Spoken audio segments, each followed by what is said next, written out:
So I am talking about the church and what we've been taught in that respect, but also ourselves. Okay. Yeah. So it's not a bashing session, but we are going to be critiquing.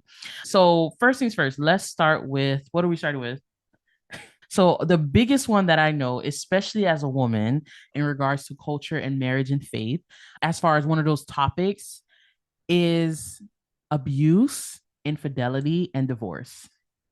So I think, and the reason why I want to talk about these things because I really think these are things like purity culture and leadership and gender roles that really shape how people feel about like letting faith into their marriage. Because if people are talking about, if the church is talking about marriage in a way that it's so, it seems so stringent and almost Yes, yes, like yes. a cage, Yeah, people are not going to want to introduce that into their for marriage, sure, for sure. right? So I want to talk about abuse, infidelity, and divorce.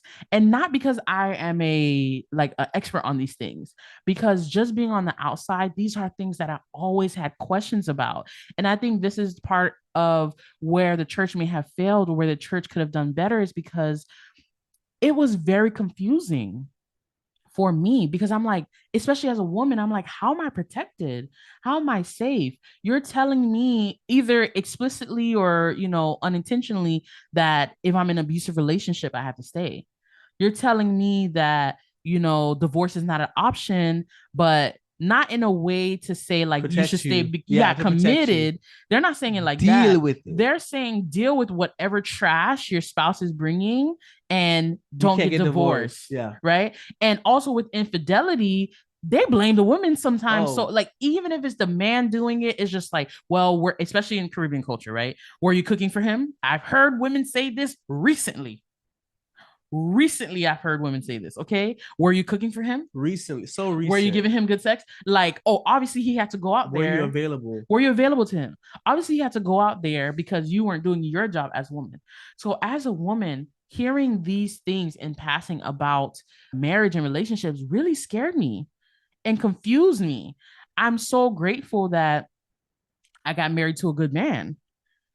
But you know how confusing it would be for me if I got into a relationship and I was in an abusive relationship and I came up in church where they told me that, in one way or another, where they didn't talk about it, or they basically told me, like, you have to stay, you have to hang around.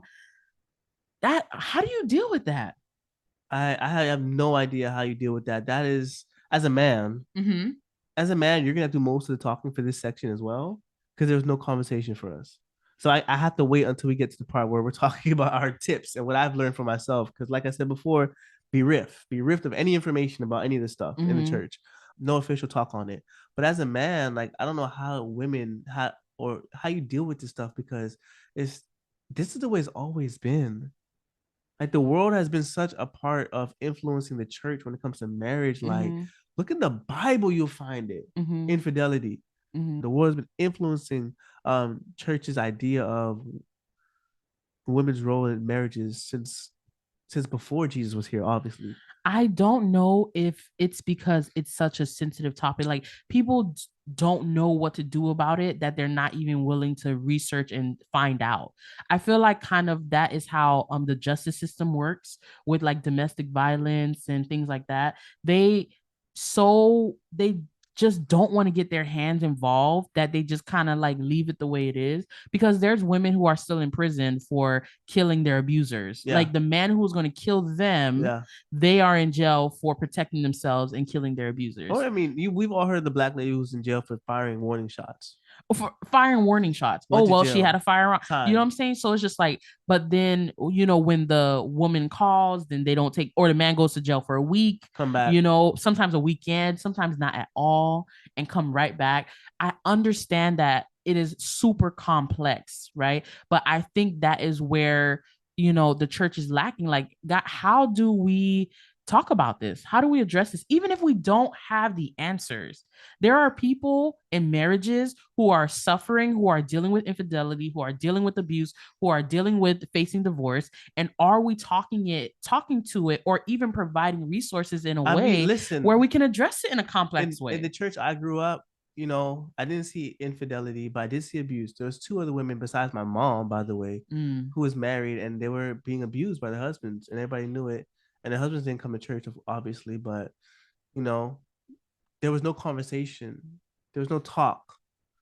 It was avoided. It would stay strong. You just encourage that person. That just means they need extra hugs. That's what that really means. Like, Mm-hmm. we're not supposed to be trying to fix any issue. I think marriage is so, it's interesting because marriage is so personal, Yes. Mm-hmm. and every marriage is different. Mm-hmm.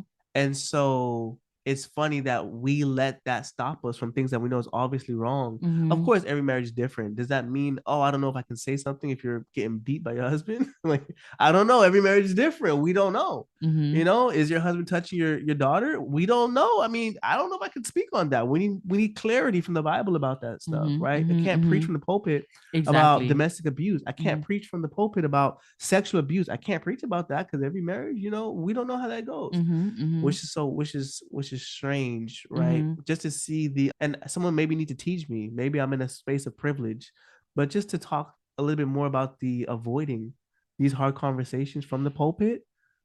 Looking back at it now, I can't fully understand why. I know it'd be a hard conversation, and I know you wouldn't want to ruffle feathers and Mm-hmm. encourage, a person to go do something that may not work out for them. Yeah. At the same time, I don't know, avoiding hot Exactly. topics Exactly. is doing anything better. Exactly.